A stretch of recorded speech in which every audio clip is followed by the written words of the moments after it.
maintenant, troisième point de cette vidéo, je vais vous parler des techniques de récupération et des thérapies entre guillemets que j'ai utilisées pour soigner et soulager mon genou.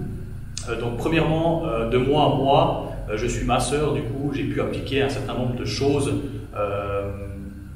par moi-même au final en connaissant certaines techniques. La problématique premièrement est liée à un quadriceps qui est trop tendu, raide, avec une trigger point à l'intérieur et potentiellement une chaîne poste qui n'était pas assez forte, ce qui a fait que les forces au niveau du genou étaient mal réparties. Donc je pense que 80% des problématiques au niveau du genou viennent de là. Donc qu'est-ce que j'ai pu faire pour améliorer ça? Premièrement, j'ai pu agir manuellement, donc en massage sur ma jambe, au niveau du quadriceps notamment. Ça c'est la première chose. Deuxième chose, j'ai posé des ventouses donc au niveau surtout du vaste interne ici et autour du genou, autour de la rotule.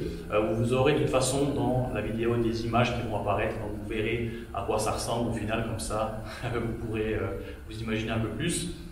Donc les ventouses, l'idée c'est d'amener un afflux sanguin, d'amener du sang autour de l'articulation dans une zone qui est lésée pour donner et pour aider l'articulation à guérir, pour donner des nutriments. Ensuite, j'ai utilisé des huiles essentielles que j'ai appliquées sur la zone. Donc, huile essentielle dans l'idée de désenflammer et de décontracter le muscle. Huile essentielle type Colteri, type romarin à camphre, etc. Donc, ce que vous allez retrouver dans les préparations d'huile de massage pour sportifs, etc. Là, dans ce cas-là, huile essentielle directement avec quelques gouttes sur la zone pour que ça soit plus concentré. Souvent, dans ces huiles de massage, c'est vraiment une quantité infime d'huile qu'il y a à l'intérieur et du coup les éléments, les propriétés, les principes actifs, on va dire ça comme ça, qui vont aider la douleur, sont trop pas assez concentrés pour aider à la problématique. Ensuite, j'ai utilisé le flossing, donc je strappe ma jambe, je strappe le genou avec une bande élastique comme ceci. Donc c'est simplement un élastique qui est assez fort. Donc, je passe ma jambe dedans, si je monte ça rapidement, clac, et je viens entourer mon genou avec ça. Je ferai également une vidéo à l'écran. Donc l'idée c'est d'empêcher l'afflux sanguin premièrement, de faire de l'espace dans l'articulation et au final je peux garder 2 à 3 minutes le genou strappé comme ça, faire 2-3 flexions, marcher, bouger un peu avec et ensuite dès que j'enlève mon élastique, au final je sens un relâchement, il y a un afflux de sang qui se fait dans la zone. Donc c'est un peu le principe des ventouses finalement, avec une tension mécanique qui est un peu plus accrue, un peu plus intense. Et clairement, si je passais 2 fois la bande élastique, je pouvais faire un squat complet, un air squat complet sans douleur. Donc c'est pour montrer que momentanément, au final, ça soulageait réellement mon genou. Ensuite, une technique que vous pouvez tous faire à la maison, c'est le fait d'appliquer du froid, du chaud. Ça va dépendre un peu de ce qui vous fait du bien, donc à tester ce qui vous fait le plus de bien. Sous la douche, donc vous vous douchez et à la fin, vous pouvez appliquer du froid ou du chaud.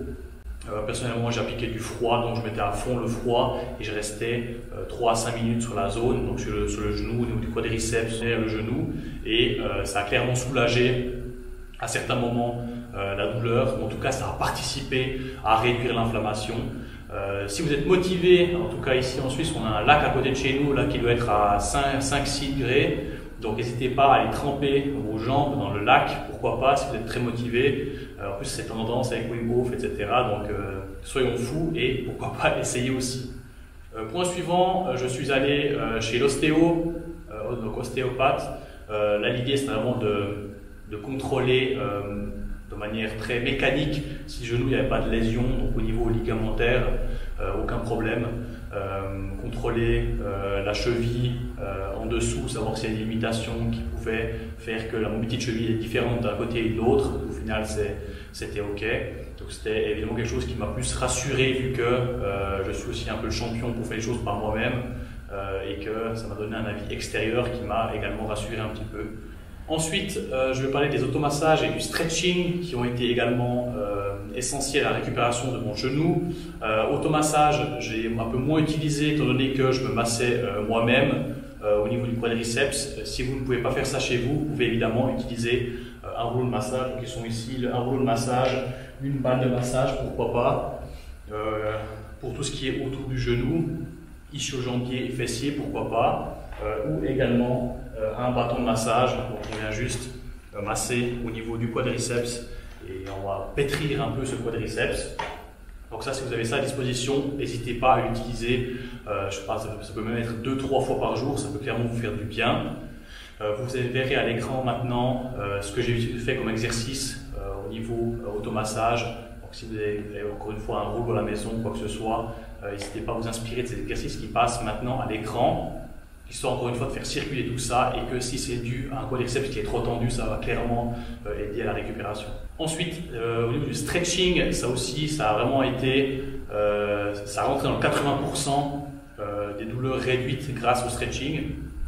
Donc vous verrez à l'écran ce que j'ai utilisé comme stretching. Je ne vais pas vous faire une démo maintenant. Donc vous voyez que j'ai utilisé un étirement du quadriceps qui a été vraiment le plus gros bénéfice que j'ai pu avoir, que je répétais 2 à 3 fois par jour, ce qui a clairement aidé énormément. Donc ça, vous pouvez évidemment le faire à la maison, il n'y a pas besoin de matériel. Également, j'ai bossé sur les muscles qui étaient autour donc, de cette articulation. J'ai détendu les mollets et tout ce qui était au niveau de la cheville, ça, il n'y avait pas trop d'impact. Et j'ai également stretché tout ce qui était quadriceps et au niveau des fessiers, fessiers qui peut avoir une action évidemment, tout est lié. Hein. Donc on regarde souvent s'il y a un problème au genou, la cheville, comment est-ce qu'elle se porte, la hanche, comment est-ce qu'elle se porte. Et le fait au final de stretcher l'ensemble du bas du corps concrètement m'a fait beaucoup de bien, mais la palme revient évidemment au stretching du quadriceps que vous avez vu précédemment à l'écran. Et finalement, dernier point, les choses qui rentrent dans les techniques de récupération au final, ça va être tout ce qui est alimentation et compléments.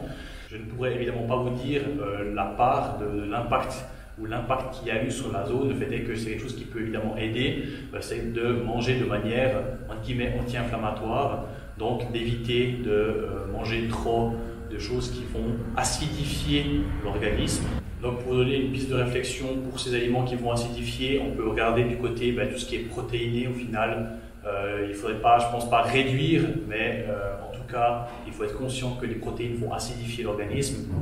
Donc si vous envoyez de la viande rouge 3 fois par jour, peut-être limiter un petit peu et remplacer ça par quelque chose d'autre qui est un peu moins acidifiant. Produits laitiers également acidifiants. Et finalement tout ce qui est glucides, potentiellement le gluten.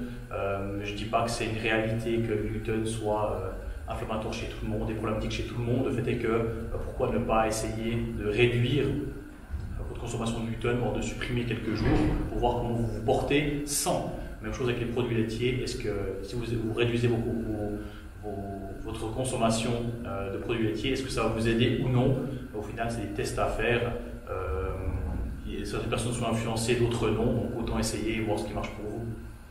Et le dernier point, au niveau des compléments, je prends de toute façon à l'année finalement des oméga 3, donc, qui aident évidemment pour lutter contre l'inflammation, qui viennent huiler un peu tout ça.